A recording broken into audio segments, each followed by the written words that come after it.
Giants average just over 17 points a game, which is not a lot this season. In fact, it's the second worst in the NFL. And so, Jordan, Giants at Ravens, any shots? The Giants come away with a W, and they hold the Washington football team back another game. What do you always say about the Giants? What do I always say about the Giants? I think they're going to win the division, but I don't anymore. But that they're kind of they're sneaky dangerous. They're pesky. They're pesky. They're a sneaky dangerous team. However, the Ravens, their last 3 games have figured it out, putting up points: 34, 47, 40. They're back to scoring points. Lamar Jackson has found his groove again. It's a Ravens team that's absolutely playing for something, playing to get into this thing. More on the line. Actually, both have a lot on the line. But Lamar Jackson, I think the Giants' defense, which has been impressive, doesn't have answers for Lamar Jackson that's found his groove. Yeah, I like the Ravens in this game, too. I think they're playing much better football as of late. And as of late, I mean in their last 3 games. Jags and the Cowboys, who cares? I don't think those are 2 very good football teams. But the way they played against the Browns, I think, showed us all something because the Browns are playing good football right now, too. They can score. They can defend. I think they can be much better defensively, if I'm being honest. But against a Giants team who has trouble putting up points, and instead their strength is their defense, I think the Ravens will do well. So I'll take the Ravens in this game, and I'm sorry, but the Giants will be eliminated from the playoffs. If that happens, we go to third down. Third down, Rams at Seahawks. Rams at Seahawks. The Seahawks can clinch the NFC West with a win. The Rams can clinch a playoff berth with a win or a loss by either the Bears or the Cardinals.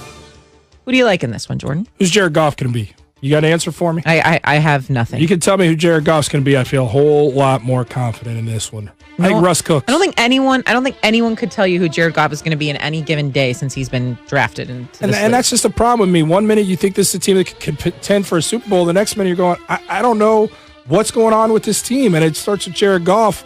I just have too many questions there. And I think Russell is a guy that is trending upward going into the postseason. I'm going with Russell Wilson. I have to. I can't believe I'm agreeing with you on every single one of these games, but I would take the Seahawks and Russell Wilson in this game too. Like, the Seahawks are getting healthier. They're playing better defense. They finally have a stable of running backs that can play well. And Russ probably doesn't feel anymore like he has to cook. He has to do it all. He's got to do too much for the Seahawks team to win. On the other side, the Rams, now look, if the Rams hadn't gone out and Jared Goff hadn't played like he was in year 1, because we all remember what Jared Goff looked like year 1 he was in the NFL, it was confusing why he was the number 1 overall pick. And then Sean McVay comes in and this entire Rams team turns around. They go to the Super Bowl, et cetera, yet still, we don't know who Jared Goff is on a week-to-week basis, as you mentioned, and we saw last week against the Jets. Again, the Rams lost to the Jets, the worst team in the NFL. But what I would expect is the Rams to come out and have a big game and show that was embarrassing.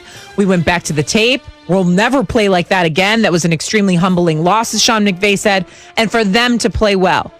I just can't put all my chips in that basket yet until I see it. And so who do I trust more in this situation, Goff or Russell Wilson? Russell Wilson, and so I'll take the Seahawks. But it always goes a little bit deeper than that because the Rams do typically have the Seahawks number. You do get the best in terms of scheme from McVay in this one. You get the best performance from Goff. And the Rams defense seems to have an idea of how to handle Russell Wilson. Yes. And that's usually been the story here. We talked about quarterbacks a lot. I do think it's worth talking about the Seattle Seahawks defense because the Seattle Seahawks defense has been the Achilles heel, the question.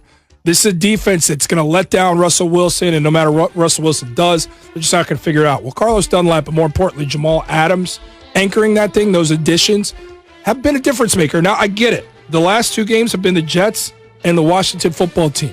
Those aren't very gifted offenses, but it goes a long way for confidence for a defense that has averaged only 9 points given up in those 2 matchups. Can that bleed into this one for a Rams team that's trying to recover from trying to figure out who the heck they are having lost to the Jets? I need to see the Seattle defense bring it here. You know the Rams D is going to bring it and come after Russell Wilson. But what can the Seahawks defense do? That'll give me a clearer picture of what the Seahawks can be going into the playoffs. Okay, fair enough. Let's go to what I'm going to call the most important down here because it's my favorite game of the weekend. So it's like 4th and 1 with the game on the line. Let's go. 4th down, Titans and Packers. Titans and Packers. I don't know if I didn't look ahead on the schedule. I had just kind of circled the Steelers and Colts, and then Titans and Packers just popped up on my sheet today. I'm like, this is going to be a good game. A lot of points. Run game from Derrick Henry. An arm from Aaron Rodgers at Lambeau in December, Christmas weekend. What more do you want? Anyways, I really have a hard time picking this one, Jordan. Like a real hard time, so I'll let you go first. Well, I think everybody's going to look and say Derrick Henry's going to. I mean, he's the NFL's rushing leader. He's going to run all over the Packers in this game. But it's going to be Aaron Jones for Green Bay. Oh, look at you. Who's going to run all over the Titans. Because everybody says Derrick Henry, rushing leader. Aaron Rodgers, passing leader. It's going to be the other Aaron. Aaron Jones is going to have a big day in this one. He's going to outrush Derrick Henry. And I don't think there's anybody out there who's going to ride with me on this one. It's a bold prediction. Aaron Jones is the story. He outrushes Derrick Henry. Okay, so the Packers have all this talent, but it feels like they have none because the constant storyline surrounding the Packers and Aaron Rodgers is the fact that the Packers don't give him any help. Yet still, you don't realize that he is a top 10 tight end, he is a top receiver, and he is a top running back. In fact, let me go a step further. The Packers and the Titans are the only teams entering Week 16 to feature a quarterback with 30 passing touchdowns, a running back with 10 touchdowns, and a wide receiver with 3 touchdowns. Like, they're pretty evenly matched here. And I don't feel like you talk about the weapons the Packers have the same way you do about the Titans or these other teams in the National Football League. Well, the thing is, that offense that Aaron Rodgers puts out there on the field and how productive they are makes the opposition change their approach, has to rip things up because they're playing from behind. And it makes a defense that's above average a very good one that ranks in the top 10 defensively in passing, right just outside of it, and rushing. But they get out to the quarterback in sacks, and it's top 10 scoring defense. That's a lot of because of what they do offensively. When Aaron Rodgers puts up points like that, teams are playing from behind. That's changed what they typically do. It allows that defense to thrive. To me, it's just going to be how badly does Derrick Henry gash this defense, and that's really going to be the story. The Packers defense, which is the 11th best rush defense in the league, just how good is it really? Because I know that Aaron Rodgers is going to put that ball in the air and find the end zone a few times. And like I said, I believe Aaron Jones is going to have a massive day. It's going to come down to, can the Packers stop the run or at least limit it? Okay. So let me give my pick, because you are taking the Packers. Yes, you think Aaron Jones is going to I'm not a Titans guy. Is going to outrun Derrick Henry. Well, as you just said, what is the weakness on the Packers? That would be their defense. And so, but it's not a weakness. That's what I'm telling you. It's not a weakness. But they're Jordan, top 10 against the run. They're right outside. They're right outside of it against the run. Let me rephrase. They're top 10 against the pass. It's a top 10 scoring defense. Let me rephrase. That's not fair. What is the least consistent thing you can look to on the Packers? Packers don't force turnovers. The defense doesn't force turnovers. Okay. And what do the Titans do? They force turnovers. I'm going to take the Titans in this one, and this is tough for me to pick because I believe in Aaron Rodgers. I always do. I think he is a wonderful quarterback, and I think in a duel, he would beat out Ryan Tannehill. I'm not picking against Derrick Henry. I'm not against a spotty defense that, yes, has played better and is not terrible, but can be inconsistent. Let me add one other thing here. What? With Aaron Rodgers, you're going to give him time in a clean pocket to cut you up. That's going to be a problem because you know what the Titans are the worst in the NFL at? Getting to the quarterback.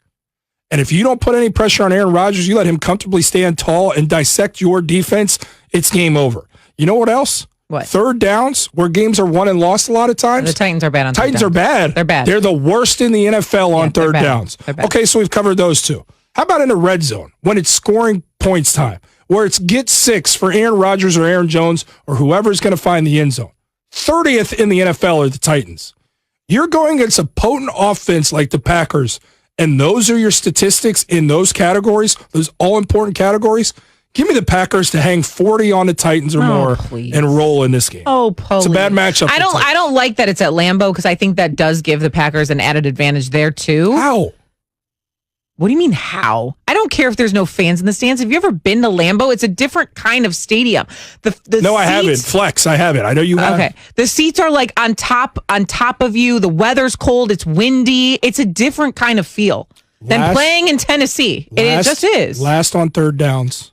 Last in sacks. I don't care. Ryan Tannehill's great on third down. So when their offense is on the field, they should be able to put up some points. Try and keep up. Derrick Henry. Keep trying to convince me. I'm taking the Titans. Let's disagree on one. Why are you yelling at me? I don't know. You're just starting to make me mad.